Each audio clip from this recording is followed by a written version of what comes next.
to my kitchen. So today I have 2 ripe-ish bananas. So you know what that means. We're actually gonna be making banana bread. And if I didn't do it today, I probably wouldn't do it at all. So I'm just gonna do it. I need to get it done, get those bananas off your counters because I know that they're overripe and you keep saying that you're gonna make banana bread, but you don't, and then you just have to throw them away. So we're gonna be making banana bread and it's super, super simple. Most of the ingredients you probably already have in your house. I have this recipe and I will link it down in the description box. This isn't my recipe, I'm just following this recipe. The ingredients are just so simple that I've made banana bread before and I kind of just want to try and make it my own in some little way. So we're gonna go ahead and get all of our ingredients together. I kind of want to wear, I have an apron that I bought at Home Goods.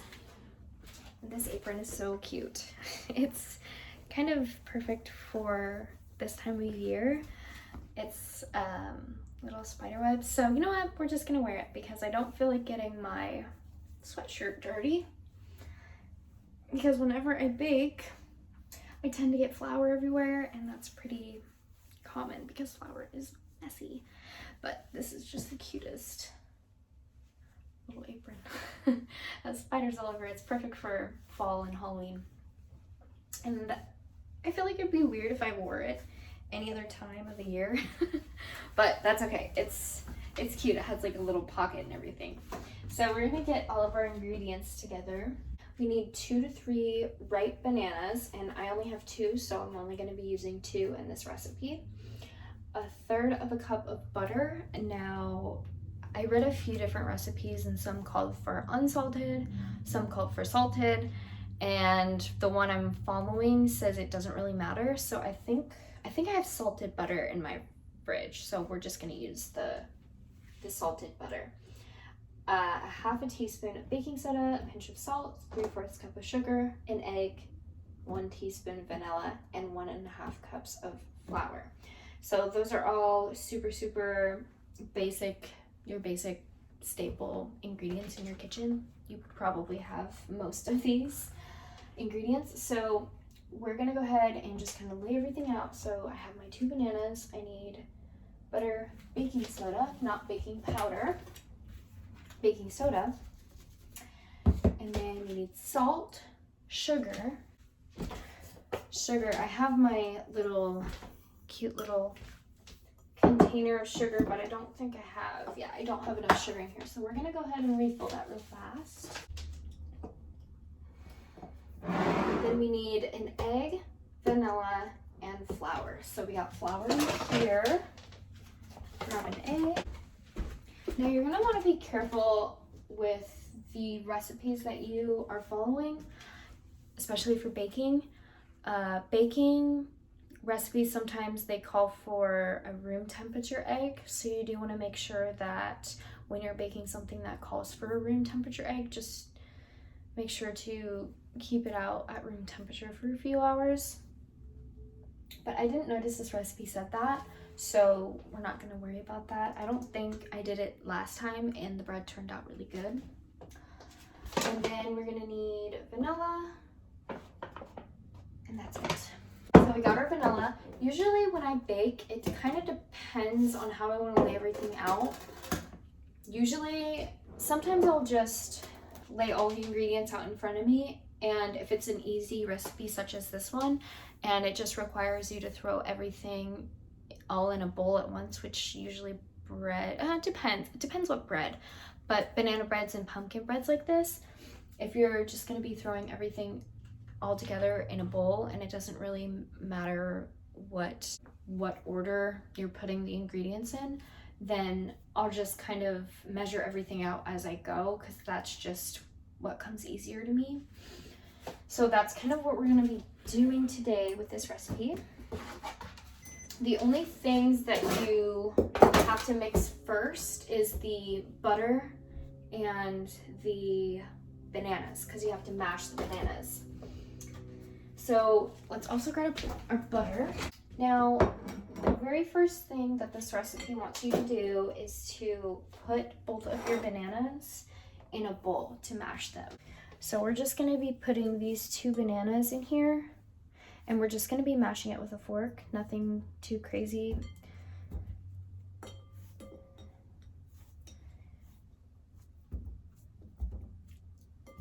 These bananas are pretty soft. I think they could ripen a little bit longer, but that's okay. I think they are perfect for right now. Let's get these in there. All right, and mashing these bananas. We want to make sure that there aren't any chunks in here. Want to make sure it's all smoothed out. And usually if your bananas are pretty overripe, they'll be super easy to mash because of how soft they are. Now, if you don't know much about cooking, which I'm not gonna claim that I know a lot about cooking because I really just started cooking and baking over this last year or so. But if you don't know, bananas tend to get a lot more sweeter the riper they get. So that's why they always call for ripe bananas for these kinds of recipes, because it'll make the bread a lot more sweeter. I mean, I'm sure you could do it with non-ripe bananas. It just wouldn't, the texture might be a little off and it might not taste as sweet unless you were to add more sugar. But the natural sugars from the bananas is just too hard to beat. So we're just gonna keep mashing these bananas. There's a couple chunks in here, but I think it'll be okay. Now what we're going to want to do is we're going to grab a 1/2 cup of butter, and we're going to want to melt this butter. So 1/2 cup is the entire stick of butter. Oops, sorry, 1/3 cup of butter. So that's almost the entire butter. So this is 1/3 cup right here. This knife is so I almost did that wrong. So that's why you always got to recheck yourself. Reread the recipe and make sure you are doing it correctly. And a simple mistake such as thinking you read baking powder when the recipe really calls for baking soda could maybe possibly make a drastic difference in your recipe. I have never done that, so I'm not sure to what degree it would change the recipe or alter the recipe. I'm not sure if it would be the taste or the texture, but just make sure you follow your recipes. Okay, so we're gonna put this butter in our microwave. We're gonna put it in for 30 seconds, and then we're gonna keep checking on it. We don't want our butter to be too hot. Again, the recipe didn't really specify on whether the butter should be at room temperature. So sometimes that does make a big difference in the recipe, because you do not want to kill something in your recipe, especially if it involves yeast. So our butter is melted for the most part, but it isn't too hot. I can stick my finger in here and it wouldn't burn it. Not so good. All right, so now we're gonna mix in this butter. And again, I kind of want to mix in the butter to where there is no butter chunks in here. And honestly, I could probably use a whisk, so I might just do that because we're gonna need it when we mix in all the other ingredients. So I'm gonna grab my whisk, and this should make it a little bit more smoother. It's a little chunky still, but I don't think that is too much of a problem. We just want to make sure that our butter is mixed in with the bananas. Now, like I said before, at this point it doesn't really matter what you choose to add in next. The important thing of this recipe is to first get those bananas mashed and the butter mixed in with those bananas. And then after that, it is all up to you. But we are gonna follow the way I wrote it down because I do not want to miss anything. We got our baking soda here. I'm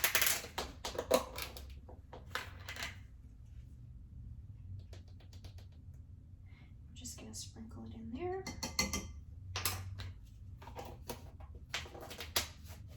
Next, we got our pinch of salt. So we're just gonna add a little amount in there. 1/4 cup of sugar. Kind of a lot of sugar, but that's okay. We like our bread to be sweet. I think that looks pretty good. Okay, so now we're just gonna pour that sugar in here. And then before we mix anything else in here, I want to make sure this is all mixed in. Crack our 1 egg into here.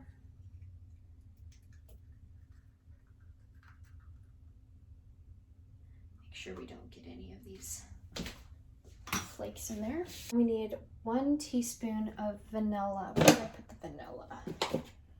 Right here.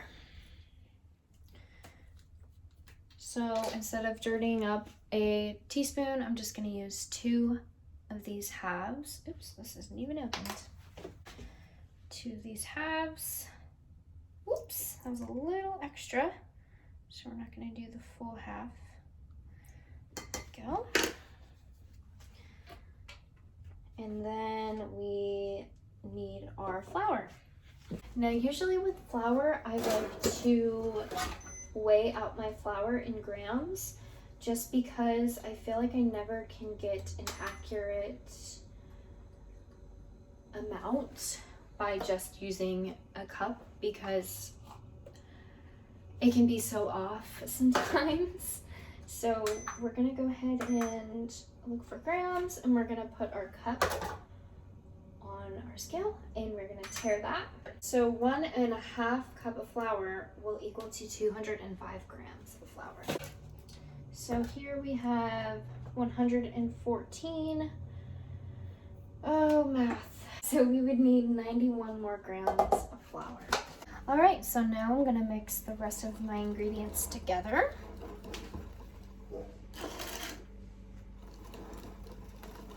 Make sure everything is mixed once. And don't worry, you are gonna make a mess with the flour.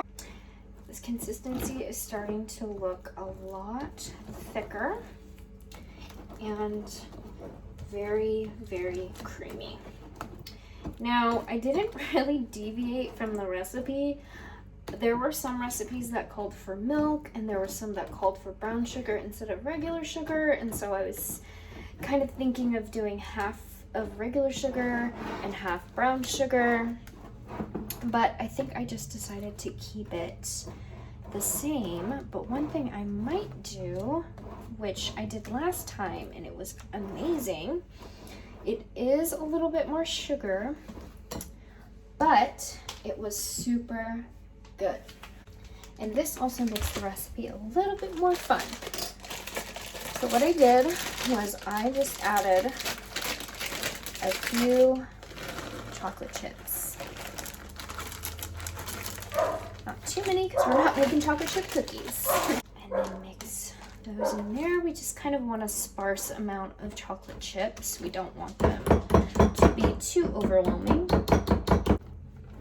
Now we got a really nice consistency. No chunkiness except for the chocolate chips. And I would say that is ready to be poured. So we have our amazing mix of, I don't know what you would call this, batter. And with this recipe, I believe they used a 9x5 pan. Oh, let's not forget, we need to preheat our oven to 350 degrees. The recipe used a 9x5 pan, and the recipe said that if you want to use a bigger pan than that, the flatter the loaf will be. So the bigger the pan, the flatter the loaf, and that's okay. I have a 10x5 pan here. I don't really mind a flatter loaf. I kind of actually prefer thinner pieces. I don't really like thick pieces. So also with the time that it cooks is, what is it? I think it's a little longer maybe, or I'm sorry, a little shorter, because you're using a bigger pan, so it's going to be thinner, so it won't have as thick of bread to cook through, if that makes sense. I'm just going to mix in the rest of this batter in here. Make sure we get most of it. Try not to drop this bowl. Now, with this batter in here, it's not fully level. I like it to be level. So I'm just gonna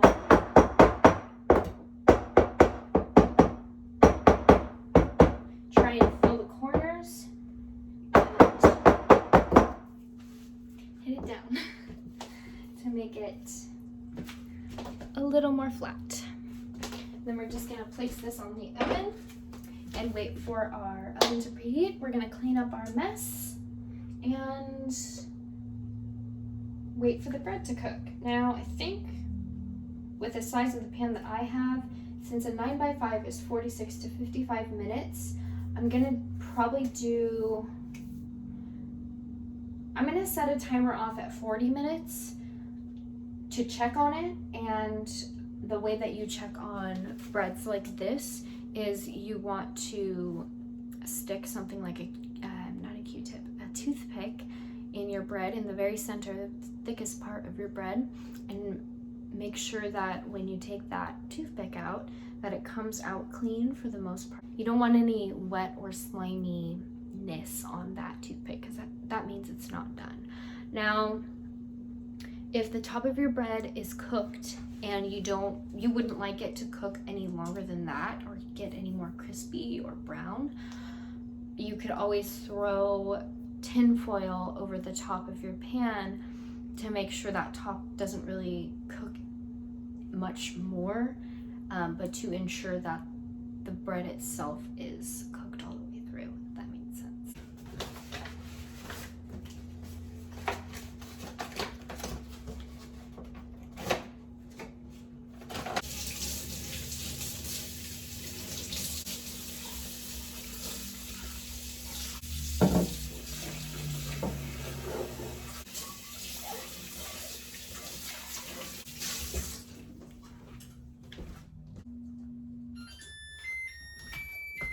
All right, our oven is now preheated, so we're gonna go ahead and throw this banana bread in here and then set the timer for 40 minutes.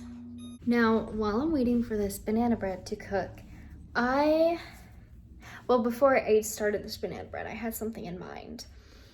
I planted those marigolds around my garden, and I'm just so in love with these marigolds. They're just the most beautiful marigolds that I have ever seen. So I feel like I don't enjoy them enough by them just kind of being outside. I don't really go outside as often as I did because it is starting to cool down outside and just be very gloomy. So I Googled if you can cut marigolds and place them in a vase with water, and you can.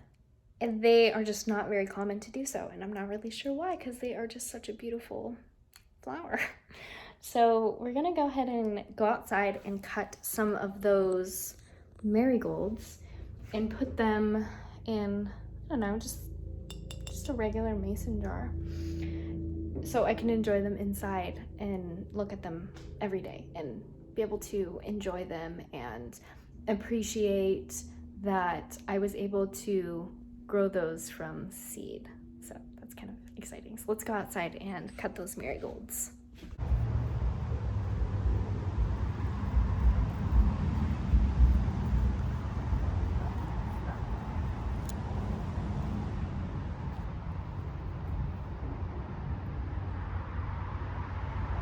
Okay, so I didn't film much of me trying to cut the marigolds because it was a little difficult to try and film and cut, but oh my gosh, I'm so glad that I'm doing this because look at how beautiful these are. Something else I learned about these marigolds is the marigolds themselves don't have a scent or a smell to them. It's more of the foliage, and I can definitely smell that now. Personally, I don't really prefer or like the smell of this foliage. It's very beautiful though. It definitely will look more filled out once I put these in the jar, but they smell, I don't know, they're not my favorite. I just grabbed one of my cups, my black cups, and my coffee mugs, so that, I don't know if it's gonna be too big of an opening. Well, actually, oh my gosh, oh my gosh, that is absolutely adorable. Oh my goodness. Okay. This is so cute. Oh my god, I'm obsessed. Okay, hold on. Let me show you guys from a better angle. I don't know if it looks tacky but I'm obsessed. It's so cute. And these are just, these are so pretty. Where should I put it? Yeah, so the light definitely doesn't do it justice, but I'm obsessed with how this looks. It's so cute. We have 2 minutes on our timer left, and I kind of just wanted to check it right now because I don't want to overcook it. I want to make sure that it's just perfect. So I don't have a toothpick, but I have one of these, I forget what these are called, skewer things. So I'm gonna go ahead and check. Ooh, I poked right through a chocolate chip. I'm gonna do this again. Oops. And we're going to poke. Ooh, I think it looks pretty good. It's not really coming out wet. Yeah, I think that's perfect. So we're gonna go ahead and turn our oven off. We're gonna let this sit for a few minutes. We're gonna cut into it and try it. Got our bread cut, and I have my piece that I'm gonna try. I'm gonna put a little bit of butter, because nothing beats butter on some freshly baked banana bread. It looks perfect. Here is our banana bread with chocolate chips. It's hot.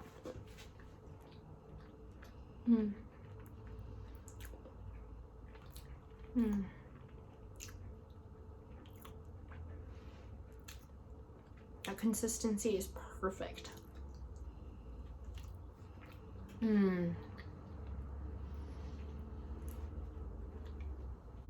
Pretty good. Very, very good. All right, you guys, well, that is it for today's video. I hope you enjoyed baking some banana bread with me and cutting those marigolds. I hope to see you guys next time, and I hope you have a very, very spectacular day.